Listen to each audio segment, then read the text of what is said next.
Okay, so this video is about non-manual features. Non-manual features are anything that don't have to do with your hands. So it could be mouth patterns, facial expressions, your eye wideness or where you're looking, your head movement, your body movement. All of these things matter in BSL. So this is what's called your signing space. So it's kind of a box in front of you, and generally you want to have a kind of upright posture as your standard and quite an average face expression to begin with. One of my biggest problems is that I am thinking about things, so I have quite a confused look often when I'm signing, and because facial expressions really matter, I have to work really hard on just looking more normal. Okay, so if you're describing something that is very near or close in time or distance, you have a very intense eye aperture, or what's called the E facial expression, because if you go E, it's like this, E. And if you have something that's very long in duration or in height, then you'd puff out your cheeks. So if I were going to say someone's very tall, I'd go,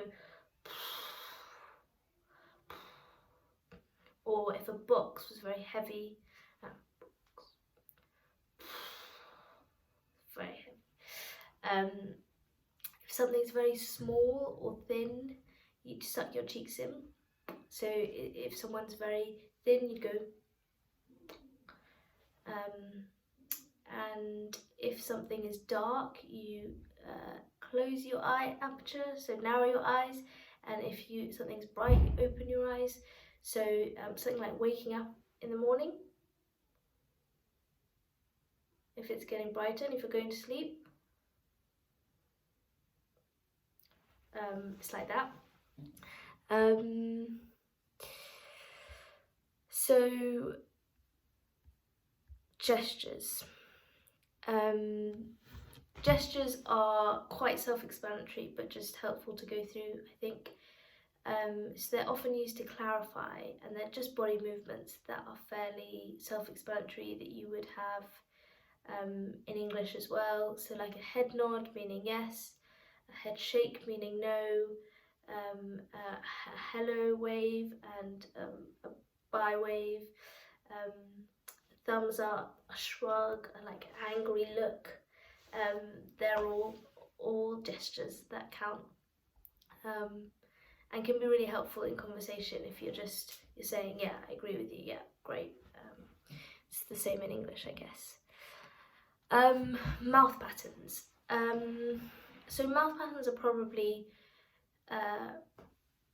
one of the most important things to get right, because they give context to the subject or the object. So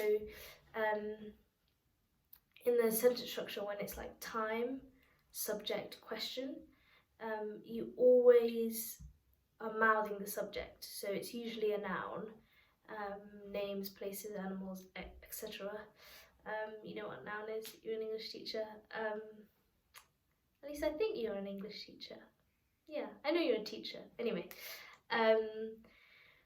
but some adjectives you will mouth if you can't.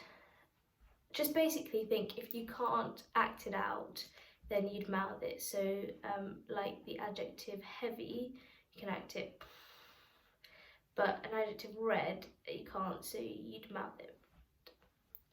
So if I was saying the box is heavy again,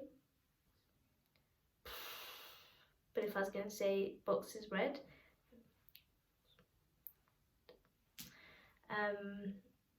so mouthing, you don't say the word, obviously, you just mouth out the word.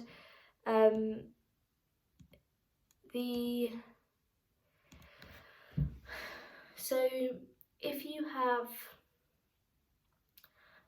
you're finger spelling and mouthing, that is where mouthing probably becomes most tricky. So like I said in the finger spelling, with the reason you want to get a rhythm in your finger spelling is so that you can get the mouthing correct. So you don't want to mouth it along with your finger spelling. You want to, as you end on the letter of the word, you want to end your mouthing with that as well. So I'll demonstrate using my voice. So say I was signing Anna, I wouldn't want to go Anna.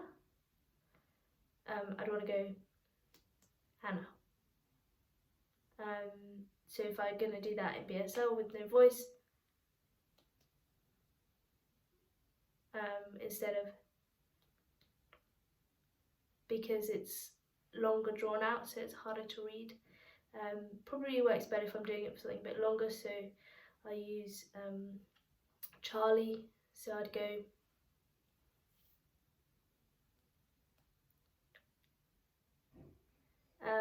it takes a while just to practice that, but as you're finger spelling now, try and do that, because usually you're finger spelling nouns, names especially, so you're always going to be mouthing with it, so it's important to get it right. And what was I going to say? Oh yeah, so usually what I do is on the second to last letter, I'll start saying the actual word. If it's a bit longer, maybe the third to last, but that's how I generally do it. Great, so that is non-manual features.